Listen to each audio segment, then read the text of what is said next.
চলে এলাম আমার স্নেহের ছাত্রছাত্রীদের কাছে। তোমরা লক্ষ্য করছো যে এসএন একাডেমি গুছিয়ে যেমন কোশ্চেন্স দিচ্ছে, গুছিয়ে তেমন সাজেশনস আপলোড করছে। তোমাদের প্রথমে আমি ভিডিও আপলোড করে বলে দিয়েছিলাম যে আগে ডিএসই গুলো আপলোড হবে, তারপরে জিই, তারপরে এসইসি। কেন না, ডিএসই গুলোতে সাপ্লি আসে, এবং যদি তুমি সাপ্লি ওটাতে পেরিয়ে যাও বা সাপ্লি চলে আসে, তারপরে আবার সাপ্লি আসে জিইতে। তো ওই জন্য এখন তোমাদের দেখতে পাচ্ছ যে ক্রমাগত জিইটা আপলোড করছি।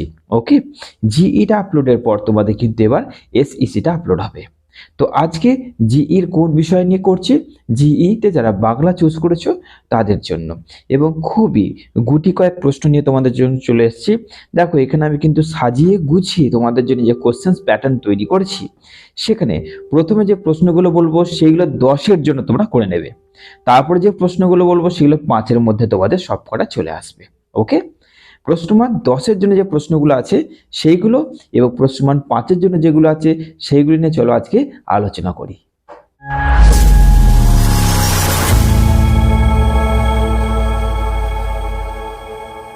তো 1 নম্বর আমি কি রেখেছি, অর্থাৎ এইখানে মোট 5টা আমি সাজিয়েছি। 5টার মধ্যে প্রথমে কি আছে, প্রথমে হচ্ছে বাংলার প্রাবন্ধিক হিসেবে। বাংলার প্রাবন্ধিক হিসেবে রামমোহন, বিদ্যাসাগর, ভূদেব মুখোপাধ্যায়, বঙ্কিমচন্দ্র, অক্ষয় কুমার দত্ত। এই কটা কোশ্চেন যদি তোমরা করে রাখো বা হয়ে গেছে তোমাদের, বা তোমরা যদি করো, তাহলে তোমার 10 নম্বরের মধ্যে আশা করছি এর মধ্যে তোমরা কমন পেয়ে যাচ্ছ। ওকে, এবার বিদ্যাসাগর আর রামমোহন সমাজ সংস্কারক হিসেবে কিন্তু তোমাদের দিয়ে দিতে পারে। ওকে, তাহলে কিন্তু এই কটা কোশ্চেন করছো তোমাদের কি 10 নম্বরের জন্য। এবার তোমরা জানো 10-এরটা 5-এ দেয়, 5-এরটা 10-এ দিয়ে দেয়। ওকে, তবুও তোমাদের 10-এর জন্য আমি এগুলো তোমাদের বলে দিলাম। এরপরে 2 নম্বর যে প্রশ্ন সেটা হচ্ছে প্রবন্ধ সাহিত্য হিসেবে বা প্রাবন্ধিক হিসেবে কেশবচন্দ্র সেন, স্বামী বিবেকানন্দ, প্যারীচাঁদ মিত্র, হরপ্রসাদ শাস্ত্রী, মৃত্যুঞ্জয় বিদ্যালঙ্কার, উইলিয়াম কেরি এবং দেবেন্দ্রনাথ ঠাকুর। এই কটা যদি করছো তো এইগুলো তোমাদের কিন্তু প্রশ্নমান 5-এর মধ্যে আসে। এইগুলো 5-এর জন্য খুব খুব গুরুত্বপূর্ণ। 3 নম্বর কি না, বঙ্কিম সমসাময়িক সময়ে কিছু অপ্রধান প্রাবন্ধিকের প্রবন্ধ রচনা পরিচয় দাও। অপ্রধান প্রাবন্ধিক রচনার পরিচয় দাও, তাদের প্রবন্ধগুলি কিন্তু তোমাদের লিখতে হবে।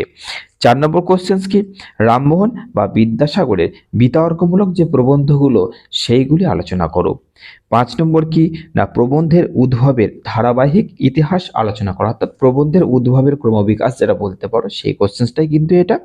এবং বিদ্যাসাগরের স্বরচিত জীবনচরিত গ্রন্থটির নাম কি এবং তার গুরুত্ব আলোচনা করো। এই কটা কোশ্চেন্স তোমরা যদি করে নিতে পারো তাহলে তোমাদের জিই বাংলার কোনো চিন্তা রইল না। আর যদি কোশ্চেন্সগুলো দেখা গেল তোমরা করে নিতে পারলে, গুছিয়ে করতে পারলে, তাহলে তোমাদের জন্য আমি অতিরিক্ত মাত্র 2টো কোশ্চেন্স রেখেছি। অতিরিক্ত মাত্র 2টো কোশ্চেন্স কি না, ফোর্ট উইলিয়াম কলেজের লেখক বৃন্দের অবদান, অর্থাৎ ফোর্ট উইলিয়াম কলেজে যেসব পণ্ডিতগণরা ছিলেন সেই পণ্ডিত মানে লেখকগণরা ছিলেন তাদের কিন্তু অবদান। আর 2 নম্বর কি না, বাংলা গদ্য সাহিত্যের ইতিহাসে শ্রীরামপুর মিশনের ভূমিকা সংক্ষেপে আলোচনা করো। ওকে, এই কটা প্রশ্ন তোমরা একটু গুছিয়ে করে নাও। আশা করছি তোমাদের এর বাইরে আর কিচ্ছু আসবে না, তোমরা সমস্তটাই কিন্তু কমন পেয়ে যাবে।